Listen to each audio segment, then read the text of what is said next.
Hi. நம்ம இன்னைக்கு அகத்திக்கீரை பூ வச்சு ஒரு கூட்டு எப்படி பண்ணுறதுன்னு பார்க்க போகிறோம். அதுக்கு ஃபஸ்ட்டு அகத்திக்கீரை பூ பறிச்சிக்கலாம். இதுதான் அகத்திக்கீரை மரம். இதுலேருந்து பூ பறிச்சிக்கலாம். இங்கே பாருங்க, இதுதான் அகத்திக்கீரை பூ, பறிச்சிக்கலாம். இதில் மொட்டும் இருக்குது, அதுவும் பறிச்சிக்கலாம். பாருங்கள், பூ வந்து பறிச்சிட்டு வந்தாச்சு. இப்போ இதை வந்து க்ளீன் பண்ணி கட் பண்ணி எடுத்து வச்சுக்கலாம். இப்போ இந்த பூவில் உள்ள இந்த காம்பை எடுத்துக்கலாம். அப்புறமா இதுக்குள்ளால அகத்திக்காய் இருக்கும், அதையும் எடுத்துக்கோங்க. டார்க்கில் டார்க் க்ரீன் கலரில் இருக்கும். அது விரிஞ்ச பூவில் மட்டும் அதை எடுத்தால் போதும்.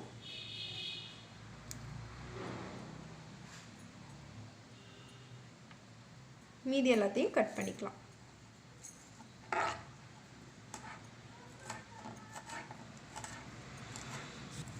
இந்த மாதிரி ரஃப்பாக கட் பண்ணி எடுத்துக்கலாம்.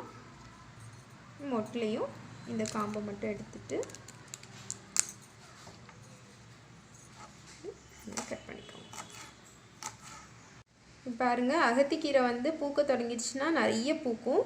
இந்த மாதிரி மொட்டை இருக்கும்போது நீங்கள் ஒரு நாளைக்கு முன்னாடி தான், அடுத்த நாள் வந்து இது விரிஞ்சிரும். ஒரு நாளைக்கு முன்னாடி இப்படி மொட்டை இருக்கும்போது பறிச்சிட்டிங்கன்னா உங்களுக்கு கட் பண்ணி க்ளீன் பண்ணி எடுக்கிறது எல்லாமே ஈஸியாக இருக்கும். உள்ள காயும் நல்லா ரொம்ப பிஞ்சியாக தான் இருக்கும். நீங்கள் அதை எடுத்து வேஸ்ட் பண்ணணும்லாம் இல்லை, அப்படி சேர்த்தே கட் பண்ணிடலாம். அதே போல் காலையில் பறிச்சிட்டிங்கன்னா பூ வாடாது, அப்படியே ஃப்ரெஷ்ஷாக இருக்கும். அப்போ நீங்கள் குக் பண்ணுறதுக்கு நல்லாயிருக்கும். நம்ம இப்போ இதை கட் பண்ணிக்கலாம்.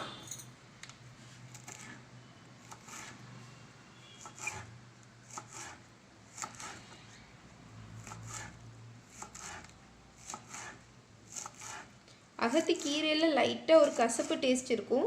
இதில் அது கூட இருக்காது, நல்லா டேஸ்ட்டாக இருக்கும். இது வந்து வயிற்றில் உள்ள பூச்சியெல்லாம் கொல்றதுக்கு நல்ல மருந்து. அதே மாதிரி டைஜஷனுக்கும் நல்லா ஹெல்ப் பண்ணும். இது கிடைக்கும்போது கண்டிப்பாக செய்யுங்க. தூர போட்டுடலாம். இந்த மாதிரி எல்லாத்தையும் கட் பண்ணி எடுத்து வச்சுக்கலாம். பாருங்க, இப்போ பூவெல்லாம் வெட்டி வச்சாச்சு. இப்போ இதில் ஒரு 15 பூ கட் பண்ணி வச்சுருக்கோம். இப்போ இதுக்கு வந்து மசாலா அரைக்க போகிறோம். அதுக்கு என்னெல்லாம் தேவைன்னு பார்த்துடலாம். ஒரு மிக்ஸி ஜாரில் 3 பச்சை மிளகாய் போட்டுக்கோங்க.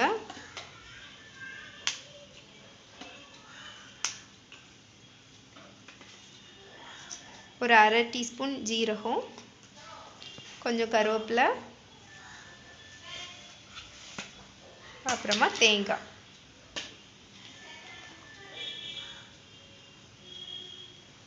ஒரு அரை கப் தேங்காய் எடுத்துக்கோங்க. இவ்வளோ அரைச்சி எடுத்துடலாம். இப்போ நம்ம அரைச்சி எடுத்தாச்சு. இப்போ நம்ம சமைக்க ஸ்டார்ட் பண்ணிடலாம். நம்ம ஸ்டவ்வில் சீன்சட்டி வச்சாச்சு. இதில் எண்ணெய் ஊற்றிக்கலாம். எண்ணெய் சூடானதும் கடுகு போட்டுக்கலாம். கடுகெல்லாம் போட்டினோடனே உளுந்தம் பருப்பு போட்டுக்கலாம்.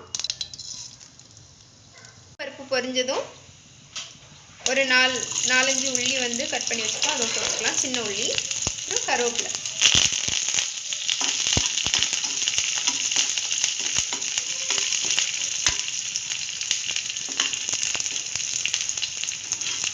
கருவேப்பிலை கொஞ்சம் வதங்கட்டும். உள்ளி கருவேப்பிலை எல்லாம் வதங்கட்டும். வதங்கினதும் பூ போட்டுக்கலாம்.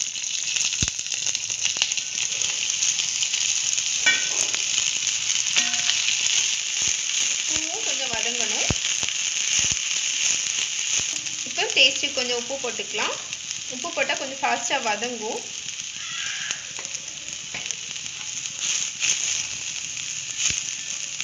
உப்பு கொஞ்சம் குறைவா போட்டுக்கோங்க.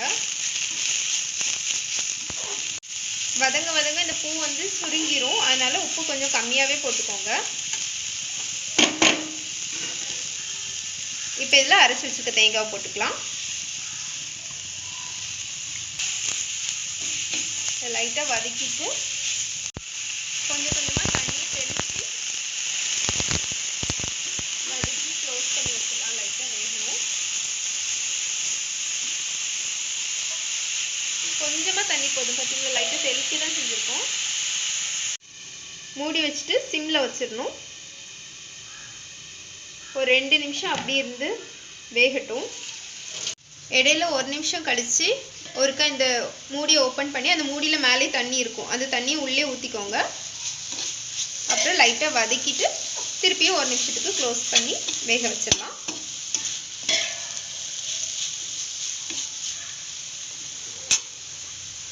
உப்பு லைட்டாக டேஸ்ட் பார்த்துக்கோங்க.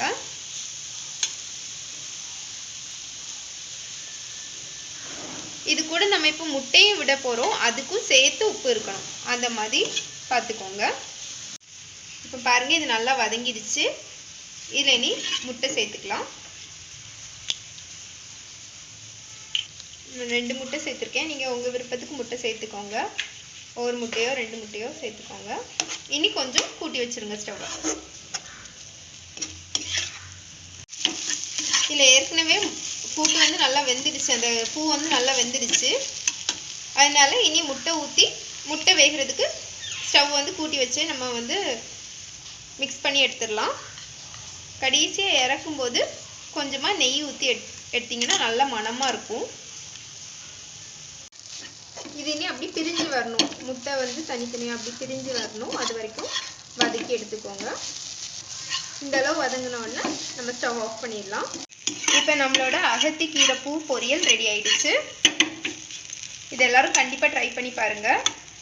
இது வந்து இந்த வயிறு வலி, அப்புறம் இந்த வயிற்றில் புழு இருக்கிறது, பூச்சி இருக்கிறது, அந்த இதுக்கெல்லாம் ரொம்ப நல்லது. வாரத்தில் ஒரு நாள் நீங்கள் வந்து இது சாப்பிட்லாம். அதே போல் அகத்திக்கீரையும் ரொம்ப நல்லது. அகத்திக்கீரை கூட்டு வந்து நான் ஏற்கனவே போட்டிருக்கேன், பாருங்கள், அதோட லிங்கும் கொடுக்குறேன். அதுவும் ரொம்ப நல்லது. அது அடிக்கடி எடுக்கக்கூடாது, வாரத்தில் ஒரு 2 நாள் அப்படி தான் எடுக்கணும், அதோட கூடுதல் எடுக்கக்கூடாது.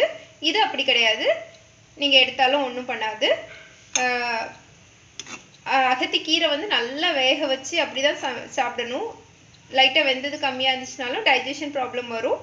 ஆனால் அது வந்து நல்லா வெந்து நீங்கள் கரெக்டாக சமைச்சு சாப்பிட்டீங்க அப்படின்னா வயிற்றில் உள்ள எல்லா கெட்ட இதுவும் வெளியே வந்துடும். ரொம்ப நல்லது அது. அதே மாதிரி அகத்திப்பூவும் ரொம்ப நல்லது. கண்டிப்பாக எல்லாரும் ட்ரை பண்ணி பாருங்கள், நல்ல டேஸ்ட்டாக இருக்கும். ட்ரை பண்ணி பாருங்கள். தேங்க்யூ.